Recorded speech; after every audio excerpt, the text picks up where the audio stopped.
If you're looking to begin your Street Fighter 6 journey, this video will serve as your foundational guide. Whether you're looking to improve for the long run and grow consistently as a player, or whether you want to get quick and dirty wins right now, this video will set you on the right path. My name is Brian F. I've been a competitive Street Fighter player for over a decade and have been producing educational content for Street Fighter for nearly as long as well. I was also a coach in the very first Sajam Slam for Street Fighter 6, where I was able to successfully coach players like Dokibird to become the most feared player in her division, and also players like Eskay, who started the game from scratch and went on to become Master Rank. Let's go! And this brings us to our very first point, which is to clarify your goals and vision. Now, Doki and Eskay, two amazing players who had very different approaches to how they wanted to learn and practice Street Fighter 6. Both of them started as brand new players, but the difference in approach between them was immediately extremely clear. Doki gravitated towards a much more play-by-feel approach. She wanted to use modern controls to be able to instantly get into the game and start using all of the powerful special moves that her character Zangief had access to, and wanted to understand the game on a more intuitive level and have fun, and ended up actually dominating the competition in that manner. Eskay, on the other hand, likes to approach from the other angle. She likes to understand all the technical details about the game engine to set up a runway for her to grow in the long term. And both of these approaches are extremely valid. For Doki, she was able to quickly understand the mind games with Zangief and his SPD-based meta, and went on to be the most feared player in her division, and Eskay was eventually able to grind all the way from rookie to master rank in about a month. So as we progress through this video, ask yourself, are you more like a Dokibird or are you more like an Eskay? Understanding your own preferred approach and learning style can help clarify your goals. Do you want to dig into the engine and the technical aspects of Street Fighter and set up a runway to learn over the long term? Be more like Eskay. Do you just want to play and get into the action and learn intuitively as you go and have some fun? Be more like Dokibird. As we go through the rest of the video, this decision will help color your expectations for each one of the points we get into. The first step to getting started is simply picking a character that looks cool to you. This might not be your permanent main, and based on your goals, whether you want to win in the short term or prepare yourself for the long run, you might actually end up picking different characters, but the first step is to pick a character that motivates you to open up the game, play, and put in a little bit of practice. The next step is to select your control scheme.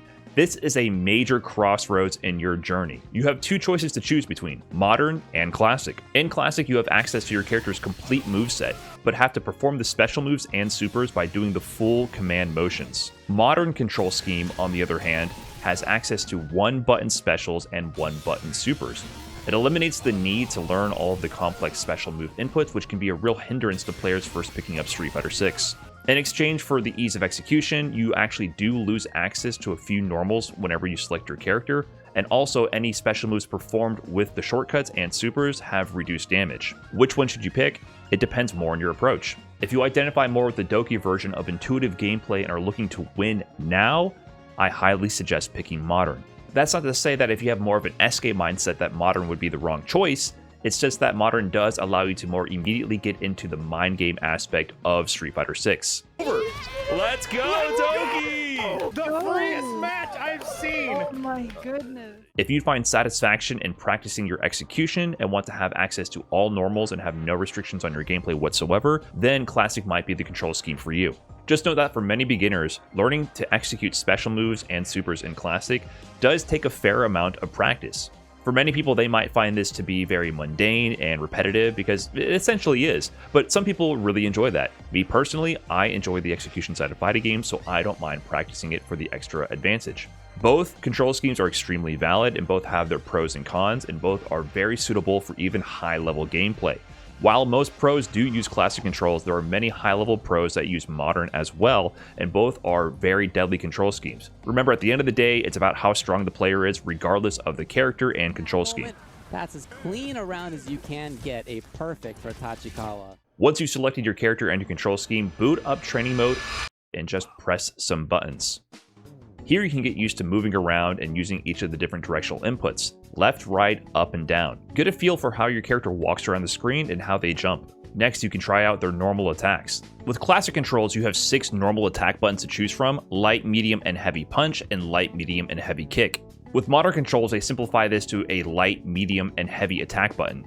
You can modify the attack you get out of this by holding the auto combo button while pressing the attack button. Next, you can play around with some special moves. Every character has access to different moves. You can check their move list in the menu to see what special moves they have available. If you picked modern controls, congratulations, you're closer to winning right now. With modern controls, all you have to do is press the special button with the direction to get access to one of your special moves. You'll have access to 4 different special moves by either pressing the special button with no direction or with left, right, or down. With classic controls, however, you'll be introduced to one of the many different archetypes of different special move inputs based on the character you selected. You might be practicing doing the special move with a quarter circle into a button, a half circle into a button, maybe a DP motion, or a full 360.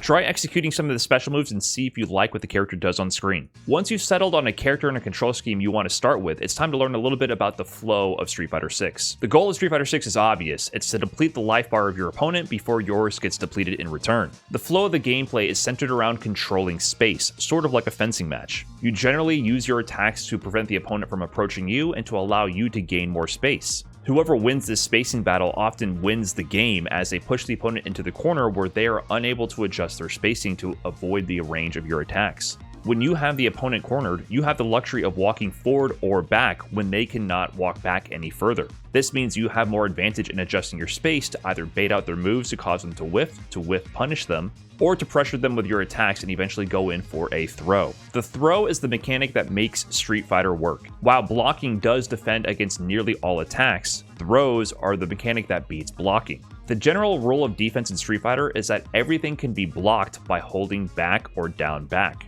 90% of the time, your defensive home position will be holding down back, as most moves are blocked in this position. The only moves that cannot be blocked by holding down back are a select number of overheads and jump-ins that hit from above. To block these moves, you have to hold back. With that in mind, when you're on the ground and the opponent is pressuring you, holding down back will defend against nearly everything they can throw at you, except for a throw itself. Regular throws are a universal mechanic. Every character has access to them. If you're blocking, but the opponent gets in range and goes for a throw, they will throw your block. To defend against this, you can simply not be in range of the throw in the first place, or you can press throw a few frames after they go for the throw, and you will perform a throw tech. The key feature to understand here is that throw teching is a guess. You cannot react to a throw. You have to predict when they will go for the throw based on how close they are to you and their offensive patterns. This is why you are playing the fencing battle to keep the opponent out of range. If they get in range by winning the fencing war, they're able to go for throws, and then you have to guess when the throw is coming. If the opponent never goes for throw, blocking is extremely powerful and will defend nearly all of their attacks. These are the basic rules that govern Street Fighter's main game flow. However, the exceptions to these rules are extremely powerful and are where you should focus the most attention early on. If you would describe the fencing battle jockeying for positioning to be able to land a throw as the meta of Street Fighter, the meta breaking techniques are the ones you want to learn right now. These meta breaking techniques include things like jumping. While you're busy playing the proper fencing battle on the ground, the opponent can simply just hold up forward and land a jump in. This jump in can lead to significantly more damage than your safe pokings ever would in a single interaction, so it's very powerful to understand how they work and eventually how to use them and stop them. The other meta breaking technique is DI. This is the beginner friendly mechanic to learn. DI stands for Drive Impact. It's one of Street Fighter 6's core mechanics. This is a universal move that everyone on the cast has. It's a forward advancing armored attack. It can absorb up to 2 hits from the opponent before clashing into the opponent. If the DI makes contact with the opponent when they're in the middle of the screen and they're not already in recovery of a move, it's really not of much consequence. However, because it does have these hits of armor, it can be used while the opponent is pressuring you. This is when the trouble begins. The punish counter DI will trigger a big zoom in and slowdown effect, and it'll leave you open for an entire combo. On top of that, while DI is mostly not consequential if you just block it mid-screen, if you are near the corner, it will cause you to splat into the wall, also leaving you open for them to perform a combo. Because blocking by itself is so powerful, DI is one of the moves that makes it so that you can't just always sit there and block even when you get pushed to the corner. Think of Drive Impact sort of like a jump scare reaction test. Drive Impact is reactable. If the opponent sees you going for a Drive Impact on them, they can press their own Drive Impact in return. This will actually turn the tables in their favor. They will absorb your Drive Impact and hit you with the punish counter Drive Impact instead, and they will score the combo. So while Drive Impact is considered a high-risk, high-reward move, it is extremely powerful in the beginning phases of your Street Fighter journey. Other meta-breaking techniques include character-specific special moves. While most characters and their normals are centered around this sort of fencing-style approach, Some characters break the mold with their special moves. Look at characters like E Honda. E Honda uses a ton of headbutts and butt slam to fly across the screen and attack and harass the opponent from many different angles. While E Honda is generally considered a weak character at high level, because he has these moves that are able to fly across the screen and attack from any distance, it gives beginner players a really hard time. He's definitely one of the best picks to quickly win. Another example would be Zangief. While Zangief is also good at high level, he has access to an SPD, a spinning pile driver. This move is a command grab. It's a special type of grab that only Zangief has access to. And as we mentioned, grabs beat blocking. Zangief's SPD is able to grab the opponent from very far away and do a ton of damage. He also has access to a very easy anti-air lariat to stop people from jumping at him. So this brings us to our first beginner strategy. Whether you're a Doki or an Eskay, this is the strategy you should focus on. In general, focus on building your offense first. Daigo had a really good analogy for this. This is like adding more cards to your deck. You need more tools in your toolbox when you first get started. Down the road, you will focus more on defense and learning how to counter other people's offensive tools, but learning to overwhelm your opponent with your offense first and getting your game plan executed before they even know what's going on will help secure you more wins earlier on in your journey. And if you want to go full Doki, as I alluded to earlier before, you're going to want to do things like pick up modern Zangief or modern E Honda. In my opinion, these are the two best characters if you want to win as a beginner right now. But even if you choose to go the Eskay route, there are still some considerations to make. Eskay initially wanted to learn the game using Chun-Li. While Chun-Li is a fairly strong character at high level, she has several aspects to her character that can make her hard to pick up for a beginner. For one, she features charge moves. Her fireball requires you to hold back for a few frames before activating it, and keeping track of that in an active match can be very difficult. She's also a stance character. One of her special moves gives her access to an entire other moveset. All in all, Chun-Li did not really suit what Eskay was looking for, even though she's a very technical player. Instead, Eskay eventually settled on Juri. While classic Juri is not as cheese-orientated as modern Honda and Zangief, Juri is a much more straightforward classic Street Fighter 6 character. Juri has really easy to implement pressure and really easy ways to condition the opponent to block to set up her throw pressure. At the end of the day, you need to pick whatever it is that inspires you to pick up the controller and keep playing. However, if you want to win in the short term, there are definitely better choices to fit that goal. Jumping is an extremely powerful meta-breaking technique, even all the way up to the highest levels. Because the reward from jumping can potentially be so high, focusing on stopping jumping becomes a priority for higher level players. Stopping a jump-in is usually done by performing an anti-air. An anti-air is usually an attack that is used explicitly to hit somebody out of the air when they go for an offensive jump. Learning to anti-air is an extremely important skill to develop as you progress as a player, but most beginners do not have strong anti-airs, so learning to utilize jumps offensively is extremely rewarding early on and is definitely something you should take advantage of. Learn the ranges where your jumps are effective. Try to make sure you don't actually whiff your jump in. Generally, if you're at a perfect spacing for the jump to land on top or right in front of the character, you might jump in with a heavy punch or heavy kick. If you're a little bit closer to the character, you might jump over their head and go for a cross-up jump. A cross-up jump is actually a jump that hits on the other side of the opponent and would force them to have to block in the opposite direction.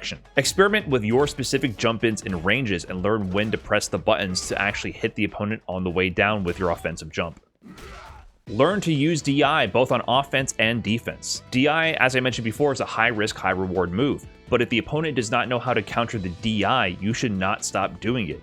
If the opponent is pressuring you too hard, go ahead and press DI. You might armor through their attacks and get a free combo in return. Is the opponent clamming up in the corner and blocking? Press DI. They might get hit by the DI and get wall splatted and also net you a combo. DI forces the opponent to slow down and stop pressing too many buttons. It also forces them to sit there and react to your DI. If the opponent shows that they're able to counter your DI with their own, that might be the sign to slow down on using it, but until they prove that they can do that, do not be scared to use this mechanic.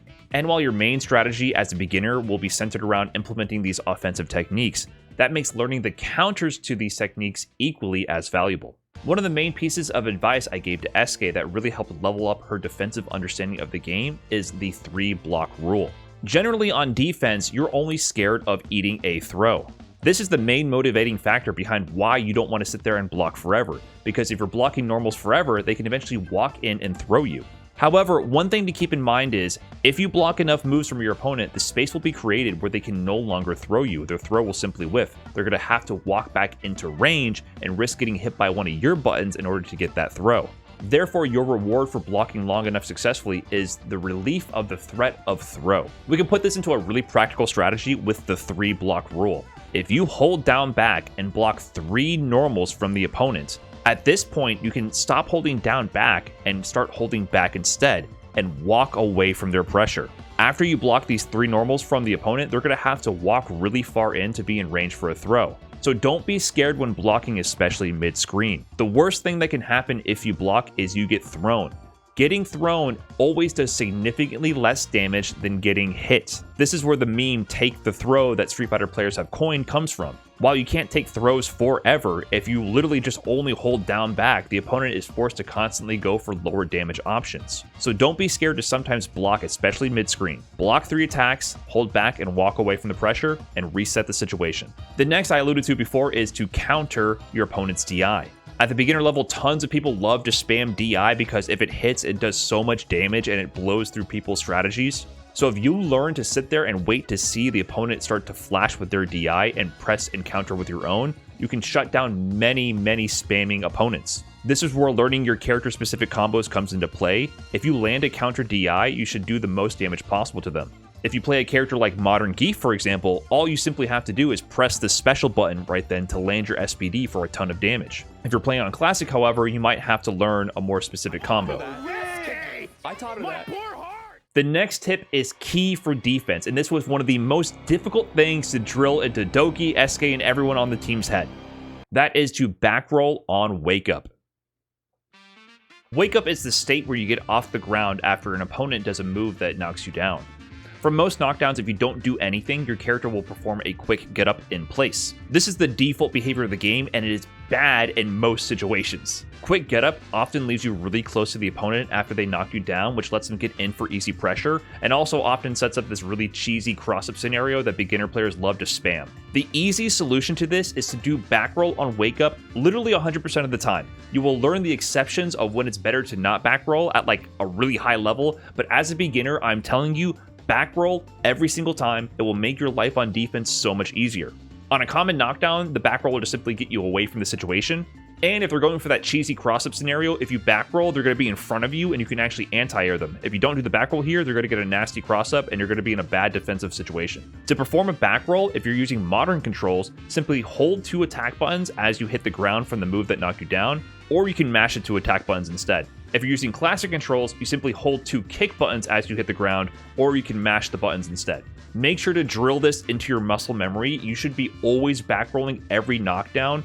Either mash the buttons, hold it, whatever it takes for you to remember this, so that as you hit the ground, your character rolls back away from the opponent so that you alleviate the pressure and you can get back to playing the game. And the final most important counter, and this does not change no matter what level you are, and this is a lifelong journey, is anti-air. The grounded footsies fencing battle of Street Fighter only works if the opponent understands that you actually can anti-air them. The moment the opponent catches on that you are not able to actually react to them with an anti-air when they jump at you, all respect is lost. They will be holding up forward for the rest of the match, getting free pressure and potentially free combos because you're not able to anti-air. Learning to anti-air is a lifelong journey in Street Fighter. It seems so simple at first because all jump-ins take over a second to react to. Clearly, if this was a simple reaction test with like a light on the screen and pressing a button, you would react every time. But because your attention is split between so many variables, you can be like a deer in headlights when someone holds up forward and jumps at you out of nowhere. Anti-airs are not universal, but there are some general patterns with which moves anti-air. If you're playing modern Zangief, for example, you just have to use his Lariat. It's a 1-button anti-air, very easy and effective to use. If you're using modern with Ken, he has his Shoryuken. It's a 1-button anti-air as well. It's air invincible, will beat all jump-ins at the right angle. Some characters also have dedicated normals that have a good angle to stop people when they jump. This is where character-specific knowledge comes into play, so I suggest looking at the specific tutorial for your character to understand which options are best for you to anti-air with. And that concludes the advice I have specifically in this video. And the next step on your beginner journey is to continue to practice and seek out more resources to help where you don't understand. I actually do recommend the in-game tutorials to learn a lot more about the specific mechanics of Street Fighter 6. They can be a little dry, but if you have a question about how a mechanic operates, you might just find the resource for it in-game. There are also combo trials in the game. Not all the combos are the most optimal or the best combos to learn, but it can give you a little bit of an idea of how a character operates. mechanics. And of course, seek out guides on YouTube to answer more specific questions about your character. At the end of the day, being a beginner is about focusing on the quick wins. Whether you're more like a Doki trying to play intuitively, or more like an Eskay trying to digest the technical aspects of the game and the system mechanics, it really comes down to finding how you prefer to learn and finding the character that matches your style. And that's all I have for this video. Hopefully this helps you with the beginning of your Street Fighter 6 journey. Thanks for watching. Peace.